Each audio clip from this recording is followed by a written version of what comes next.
मित्रांनो, आपल्याला जेई आणि नीट मध्ये बऱ्याचदा tension in the string find करायचं असतं, जे की आपण मागच्या 2 व्हिडिओपासून बघत आहोत. पण व्हॉट इफ आता मागच्या 2 व्हिडिओमध्ये जर बघितलं तर टेन्शन आपल्याला स्ट्रेट बघायला मिळत होतं किंवा व्हर्टिकल बघायला मिळत होतं, हॉरिझॉन्टल बघायला मिळत होता. आता जर आपल्याला टेन्शन जर आपलं या पद्धतीने स्लॅन्ट पद्धतीने दिलेलं असेल तर अशा वेळेला काय करायचं मित्रांनो, याचे 2 कॉम्पोनंट पाडायचे असतात. लक्षात ठेवा की फिजिक्समध्ये कोणतीही गोष्ट स्लॅन्ट नको आपल्याला, ते एकतर व्हर्टिकल पाहिजे किंवा हॉरिझॉन्टल पाहिजे. मग अशा वेळेला आपण काय करायचं, टेन्शनचे 2 कॉम्पोनंट पाडायचे असतात. एक आपण व्हर्टिकल कॉम्पोनंट घेतलाय, एक आपण हॉरिझॉन्टल कॉम्पोनंट घेतलाय. जर यांच्यामध्ये जर अँगल थीटा असेल मित्रांनो, तर ही साइड किती येईल आणि ही साइड किती येईल, जर कारण की टेन्शनचेच 2 कॉम्पोनंट आहेत तर त्यांची व्हॅल्यू टेन्शन एवढी राहणार, त्यांची व्हॅल्यू चेंज होईल. ठीक आहे. मग त्या पद्धतीने जर घ्यायचं असेल आपल्याला, थीटाच्या ही साइड कुठे मित्रांनो, कोपऱ्यात दिसते आपल्याला. मग थीटाच्या जर ही साइड कोपऱ्यात आहे तर हिची व्हॅल्यू येते आपल्याला टी. हा टी तसाच राहायचा आणि कोपऱ्यात असल्यामुळे कॉस थीटा. मग आता हिची व्हॅल्यू, याचा टीचे 2 कॉम्पोनंट जे पाडले त्यातलं व्हर्टिकल कॉम्पोनंटची व्हॅल्यू येते टी कॉस थीटा. राईट. आता आपण जर याचा एक आपण पॅरेललोग्राम कंप्लीट करून घेतला तर हा थीटा असेल तर मित्रांनो आपल्याला कळून येईल की हा पण थीटा आहे. तर हा जर थीटा आहे तर ही साइड आपल्याला काढायची असेल, ही थीटाच्या समोर असल्यामुळे आपण हे टेन्शनचा हा जो हॉरिझॉन्टल कॉम्पोनंट आहे तो किती येऊ शकतो, तर टेन्शनचा हॉरिझॉन्टल कॉम्पोनंट येईल मित्रांनो टी लिहायचा, जो की टीचाच कॉम्पोनंट असल्यामुळे टी लिहिला. थीटाच्या समोर असल्यामुळे, थीटाच्या ही साइड समोर असल्यामुळे आपण त्या ठिकाणी देऊ शकतो टी साइन थीटा. समोरचा साइन, कोपऱ्यातला कॉस. तर ही ट्रिक होती आपली मित्रांनो व्हर्टिकल आणि हॉरिझॉन्टल कॉम्पोनंटच्या व्हॅल्यू काढण्याची. जर थीटाच्या कोपऱ्यातली साइड काढायची असेल तर टी कॉस थीटा, थीटाच्या समोर काढायची असेल तर टी साइन थीटा. कॉम्पोनंट आपण पाडायचं शिकलो होतो आतापर्यंत. तर आता एक लक्षात घ्या, एक न्यूमेरिकल आहे आपल्याकडे. आपल्याला काय काढायचं की ह्याच्या 2 स्ट्रिंग आहेत या ठिकाणी, ही एक स्ट्रिंग आहे आणि ही एक स्ट्रिंग आहे. तर ह्या 2 स्ट्रिंग मधलं आपल्याला टेन्शन काढायचंय. तर काढायचं की आपल्याला फाइंडिंग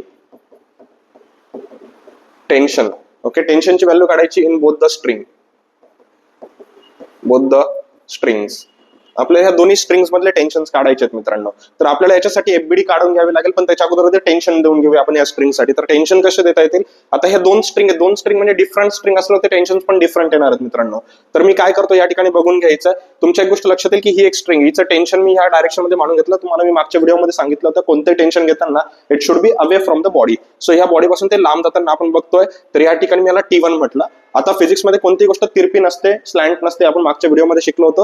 तर हे जे टेन्शन आहे तर आपण त्याचे 2 कॉम्पोनंट पाडून घेऊया मित्रांनो, एक ह्या डायरेक्शन मध्ये आणि एक ह्या डायरेक्शन मध्ये. याचे व्हर्टिकल आणि हॉरिझॉन्टल कॉम्पोनंट पाडून घेतला. आणि तुम्हाला एक सांगितलेलं होतं डायग्राम मध्ये ऑलरेडी की रिजिड सपोर्ट पासून ही स्ट्रिंग 37 डिग्रीचा अँगल बनवते. जर हे 37 असेल मित्रांनो तर हा अँगल सुद्धा 37 डिग्री असणार आहे. मग ऑफकोर्स की टेन्शनचे 2 कॉम्पोनंट आपण पाडलेले थीटाच्या कोपऱ्यात असल्यामुळे, 37च्या कोपऱ्यात असल्यामुळे ही साइड किती येणार आहे मित्रांनो आपली T1 कॉस थीटा. कोपऱ्यात असल्यामुळे कॉस येणार आहे, हे आपल्या लक्षात येतं. त्या ट्रिकवरून आपण ते सांगू शकतो. ऑब्व्हियसली जर ही T1 कॉस थीटा आहे तर ही परपेंडिक्युलर वाली काय आहे मित्रांनो, T1 साइन थीटा. ओके, तर थीटाची व्हॅल्यू या ठिकाणी 37. मग याची व्हॅल्यू बनते आपली, थीटा आपण जर इरेज केला या ठिकाणी तर थीटाची व्हॅल्यू आपल्याला मिळते 37 डिग्री. ओके, यानुसार. आणि ही पण व्हॅल्यू आपल्याला किती मिळते, T1 sine 37 degree. Okay, fine. आता ही झाली ह्या स्ट्रिंग मधले टेन्शनचे कॉम्पोनंट्स. अजून एकदा जर बघायला गेलं, आपल्याला या ब्लॉकचं जर वेट बघितलं आपण खालच्या डायरेक्शन मध्ये, so force is equal to weight is equal to mg. या ठिकाणी m ची व्हॅल्यू मित्रांनो 5 आहे, तर फोर्सची व्हॅल्यू किती भेटेल आपल्याला 5g. ओके, जे की डाऊनवर्ड डायरेक्शन मध्ये लागतंय. राईट. आता जर ही एक स्ट्रिंग झाली, याचं टेन्शन आपण काढून घेतलेलं आहे. आता ते आणि ह्या दुसऱ्या स्ट्रिंग मधलं जर टेन्शन आपल्याला काढायचं आहे तर ह्या स्ट्रिंगचं टेन्शन ह्या डायरेक्शन मध्ये लागतं, ज्याला की आपण याला T1 म्हटलं होतं, याला आपण T2 म्हणूया. तर तुम्हाला आपण याची डायग्राम एफबीडी जर काढायचं झालं मित्रांनो तर एफबीडी कशी काढता येईल आपल्याला, तर एक लक्षात घ्या, याची एफबीडी आपण काढून घेऊया आधी. हा जो मास होता 5 kg तो पॉइंट कन्सिडर केला. एक अपवर्ड डायरेक्शन मध्ये टेन्शन लागते, जे की आहे T1 कॉस 37 डिग्री. ओके, त्यानंतर जर बघितलं तर ह्या डायरेक्शन मध्ये लागते आपल्याला 5g. हे एफ ची व्हॅल्यू आपल्याला या ठिकाणी भेटली. या डायरेक्शन मध्ये लागतं मित्रांनो फोर्स T1 साइन 37 डिग्री आणि ह्या डायरेक्शन मध्ये लागतं मित्रांनो T2. तर तुमच्या एक गोष्ट लक्षात येईल, ही एफबीडी आपण याची काढून घेतलेली आहे. तर हे दोघं जण फोर्स एकमेकांच्या ऑपोजिट असल्यामुळे ते एकमेकांना बॅलन्स करत आहेत. आणि हे जे 2 फोर्स आहेत T1 cos 37 आणि 5g हे एकमेकांना बॅलन्स करत आहेत. तर मग आपल्याला डायग्राम वरून काय सांगता येईल मित्रांनो, T2 ची व्हॅल्यू काय देता येईल, T2 is equal to T1 sine 37 degree. ही एक व्हॅल्यू आपल्याला देता येते. आणि दुसरी व्हॅल्यू काय देता येते मित्रांनो, T1 cos 37 degree is equal to 5g.